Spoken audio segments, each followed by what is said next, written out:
Hi everyone, it's the Euro Bandit here, and today I'm gonna do a review of my main receiver, which is a 1978 AKAI AA 1050 in great condition. It's almost mint condition, but now this has been my main receiver in a year now, and I decided to do a review video of it before I'll put it on sale, because I want to sell it. I never had the plan to keep it. I guess I'll replace it with this AKAI AA 1175, which is in great condition as well. Since I had this receiver for 1 year now, and it has been my main music receiver, that means that I really like the sound of it, and it does indeed sound really good. Last year when I bought it, I did some service to it, and it has been working perfectly. I didn't have a problem, but I did clean all the pots and switches, and I did lubricate whatever was necessary. And then I changed the light bulbs and the power cord. It has 3 light bulbs. I did find them on eBay. They are almost 100% identical to the original ones. This is how the light bulb looks like, as you can clearly see, and it's a bit thinner than the original one, so I had to do a tiny bit of modification in order to fit the light bulb in the original light bulb holder. However, I don't like the illumination of this receiver, and I'll show right now. Here's the power switch. As you can see, it's all nice and clean. I took the faceplate off and I gave it a good shower because it was pretty dirty and sticky. And the problem on these AKAI receivers, at least on the AA 1000 series, once you wash the faceplate and you scrub it with a dish sponge, the text will disappear. So I immediately stopped and I was careful on the rest of the faceplate.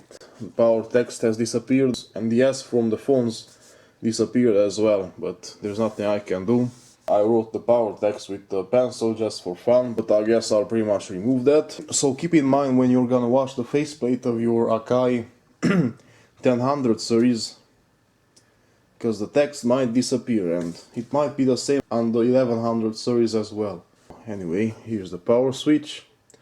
I'm gonna turn it on right now.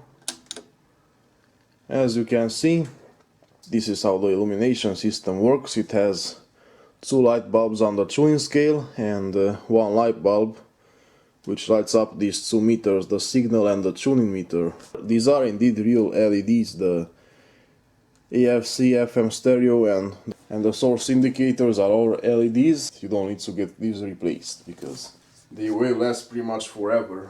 You thought LED was a new invention? Well, not really. They came in the 60s. Next to the power switch, here's the phone jack, speaker selector, and you can connect 3 pairs of speakers to this receiver, and that's wonderful. A, B and C, and as you can see, right now they're turned off. You can have A plus B at the same time, A plus C at the same time, and B plus C at the same time, but you cannot have all the 3 pairs at the same time for one reason, and I don't know what reason it is. But I have these speakers hooked up to my AKAI receiver. They are Swedish-made Z3 speakers with coral drivers from the late 70s, and the drivers are made in Japan. And then here's the filter, low or high, as you can see. Next there's a audio mute button which mutes the audio, and dual pot bass and treble, and here's the volume balance. It has loudness, which is very good. I'll turn that on. And mode, mono or stereo, depending by your preferences.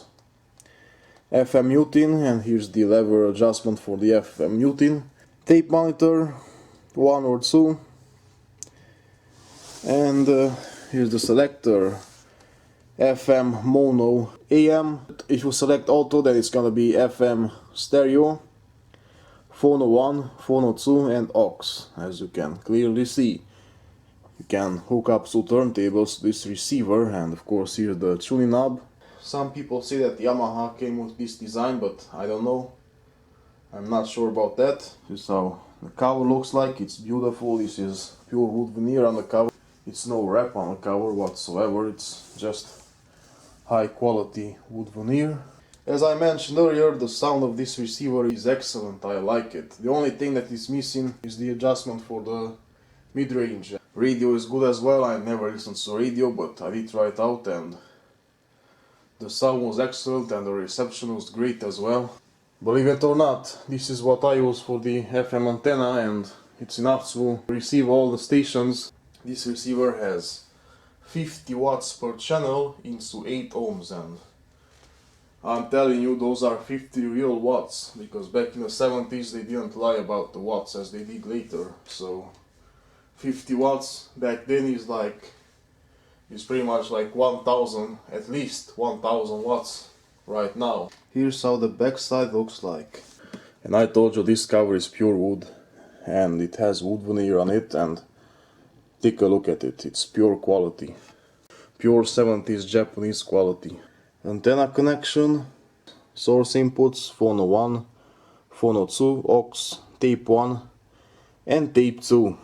As I told you, this power cable along with the power cord is changed by me. 400 watts of consumption, that doesn't matter.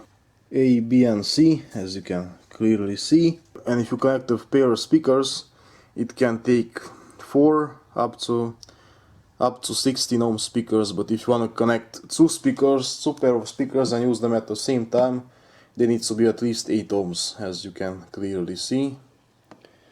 Made in Japan, very important, it has to be made in Japan, because otherwise it's not quality. Bass on maximum, treble on flat and loudness on. I'll select speakers A. And it indicates aux in here, as you can clearly see.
And this was a review of my 1978 AKAI AA 1050.